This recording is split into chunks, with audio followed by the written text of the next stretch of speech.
As Bryce began his school life, he was surprised to find that he was placed in the same class as Juli.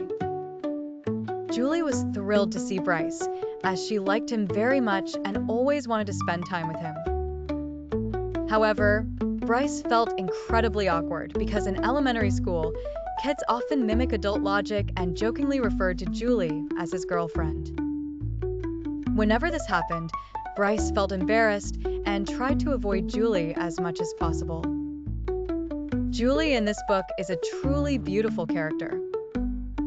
If you take a moment to reflect, you'll realize that her naturalness, vitality, and spiritual essence are intertwined.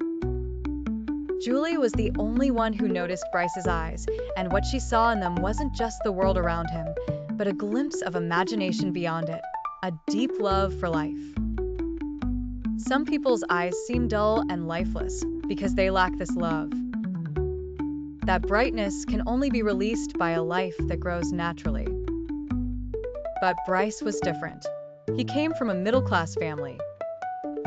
Middle-class life is often repressive, and Bryce, as a child, found this lifestyle uncomfortable. So, when he observed Juli's family environment, he felt a vague sense of attraction, as it represented a completely different, freer, and more relaxed life.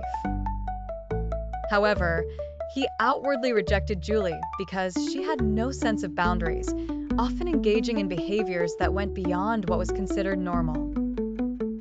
By the time they were in the 6th grade, Juli would smell his hair or even help him cheat on tests. They used to sit next to each other, separated only by an aisle. Bryce's grades were nowhere near as good as Juli's, so she often slipped him little notes during exams. In an attempt to make Juli stay away from him, Bryce purposely started hanging out with Shelley, the most beautiful girl in school. Sometimes they walked closely together, deliberately letting Juli see them. Shelley liked Bryce, but when Bryce's friend Gary told Shelley about his little scheme, she became very upset. Juli also found out about this and was equally angry. Bryce's actions were clumsy.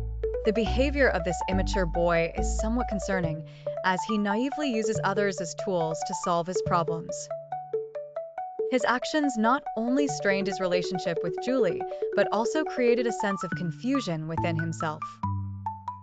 At this critical moment, the novel introduces an important symbol, a tree. This tree had been foreshadowed earlier in the story. Juli's father loved to paint, especially landscapes. He was meticulous in observing details such as color, temperature, and light. As a father, his observations of Juli's growth were equally unique. His paintings became an integral part of the family's spiritual life, opening up a broader world for Juli. He knew that Juli liked Bryce, but he didn't interfere, instead telling her to look at people as a whole, rather than just at their surface. Juli, however, didn't fully understand what he meant by the whole. One day, while flying a kite, Bryce accidentally sent it up into a tall tree that stood next to their house, which they passed every day on the school bus.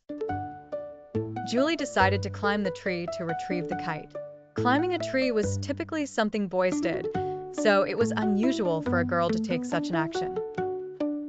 Juli's original intention was simply to get the kite, but as she climbed higher, about 9 to 10 meters, she suddenly saw a view she had never seen before: the houses, fields, and distant mountains.